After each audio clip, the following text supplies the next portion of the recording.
मौलाना रशीद अहमद गंगोही रहमतुल्लाह अलैह बहुत मायानाज वली गुजरे हैं। एक आदमी हज से वापस आया, आकर कपड़े का कुछ टुकड़ा आपके पास ले आया। जिस तरह आज भी लोग जाते हैं तो रुमाल वगैरह या इस तरह की काफी चीजें लेकर आ जाते हैं। तो वो इंसान, वो शख्स आपके पास कपड़े का एक टुकड़ा लेकर आया और कहने लगा कि या हजूर, ये आपके लिए तोहफा लेकर आया हूं। मैं हज करने गया था तो मैंने कहा कि आपके लिए तोहफा लेता जाऊं। तो आपने उस कपड़े को जो है ना वो बोसो कनार करना शुरू कर दिया, बोसा लेना शुरू कर दिया, चूमना शुरू कर दिया। तो चूमते जा रहे हैं, चूमते जा रहे हैं, बार बार चूमते जा रहे हैं। तो जब चूम रहे हैं तो पास जो आपके शागिर्द बैठे थे उन्होंने पूछा कि हजरत जी आप इसको चूमते जा रहे हैं, चूमते जा रहे हैं, इसमें क्या ऐसी खासियत है? हो सकता है ये किसी और मुल्क से आया हो, चाइना या किसी और मुल्क से आया हो, तो आप इसको चूमते हुए जा रहे हैं। कहा सजनों, मैं इसको ऐसे ही नहीं चूम रहा, मैं इसको इसलिए चूम रहा हूं कि इसको यार के देश की हवा लगी। हाय हाय, सुभान अल्लाह, सुभान अल्लाह, कि इसको मेरे यार के मुल्क की, मेरे यार के शहर की हवा लगी है, मुस्तफा के शहर की हवा लगी है, मदीने की गलियों के जर्रात इसके ऊपर पड़े हैं। मैं इसलिए इस चीज को चूमता हूं, मैं इसलिए इसे चूमता हूं क्योंकि इसके ऊपर, इसके साथ जो निस्बत जुड़ी है वो मुस्तफा की जुड़ी है। तो इसी तरह आपके पास हजरत रशीद अहमद गंगोही, आपके पास एक शख्स आया, उसने कुछ चीजें जो है ना आपके पास लेकर आया। जिस तरह कि हम खजूरें लेकर आते हैं, वो खजूरें ही लेकर आया। जब वो खजूरें लेकर आपकी बारगाह में पेश हुआ तो कहने लगा हजरत जी आपके लिए 4 या 5 खजूरें लेकर आया हूं, तो इसको कबूल फरमा लीजिए।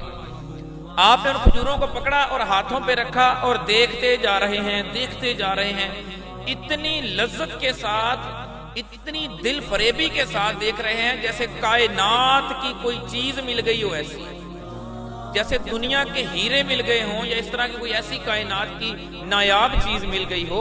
उस हीरों को देखकर, वो खजूरों को देखकर हीरे समझकर वो देख रहे हैं, बड़ी मोहब्बत से देख रहे हैं। तो पास खड़े हुए जो 2 साहबाब थे उन्होंने पूछा हजरत जी आप खजूरों को बड़े अच्छे तरीके से देख रहे हैं, खैरियत तो है?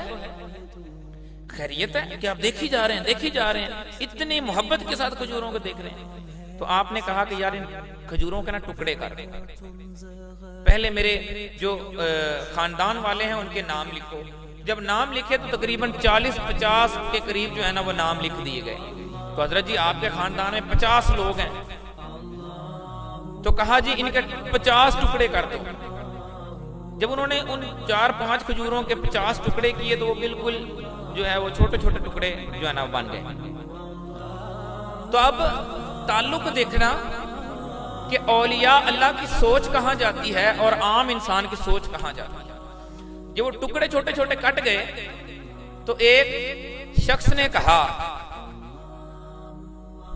कि हजरत जी, तो कहने लगा कि हजरत जी ये तो बहुत छोटे छोटे टुकड़े हैं, तो ये तो वैसे ही बंदे को दूसरे रिश्तेदारों को देते हुए शर्म आती है कि इतना छोटा सा खजूर का टुकड़ा जो है वो किसी रिश्तेदार को हम दे रहे हैं। तो आप जो हैं ये टुकड़े ना ही भेजें तो अच्छा है, इतना छोटे छोटे टुकड़े हैं। तो आपने बड़ा गुस्से का इजहार किया और आने वाले 2 या 3 माह तक उस शख्स से बात ही नहीं की, उस बंदे से बात ही नहीं की। वो शख्स बड़ा परेशान हुआ और आपकी खिदमत में आकर अर्ज किया कि या हजरत मैं बड़ा परेशान हूं कि कोई मुझसे गलती हो गई है, कोताही हो गई है कि आप मुझसे 3 माह से बात ही नहीं कर रहे। तो आपने फरमाया तुझे पता नहीं तुझसे कितनी बड़ी गलती हुई है? कहा कि या हुजूर कौन सी गलती हुई है? कहा जी आपने उस दिन कहा था कि खजूर के छोटे छोटे टुकड़े हैं, तो ये किसी को देंगे तो वो जो है ना उसके सामने तो हमारी बेइज्जती होगी। तो कहा हजरत जी मैंने गलत तो नहीं कहा था, टुकड़े तो वो छोटे छोटे ही थे। तो कहा कि तुझे क्या पता, कायनात के इमाम के शहर के टुकड़े हों और तू उन्हें छोटा कह दे। क्या बात, सुभान अल्लाह, सुभान अल्लाह। जहां से एक टुकड़ा किसी को मिल जाए तो दुनिया बदल जाया करती है। जहां से एक टुकड़ा किसी को मिल जाए तो कायनात के अंदर कुछ मांगने की तमन्ना ही नहीं रहती। जिसके एक टुकड़ा मिलने से इंसानों की झोलियां भर जाती हैं, तो उस टुकड़े को छोटा कह दिया। तूने मेरे महबूब के शहर के टुकड़े को छोटा कह दिया। ये तुमने सोच भी कैसे लिया कि हो मदीना शरीफ की, हो मक्का शरीफ की खजूर का टुकड़ा और तू उसको छोटा कह दे। ये मोहब्बत थी मेरे आका इमामुल अंबिया सल्लल्लाहु अलैहि वसल्लम के उन औलिया अल्लाह की।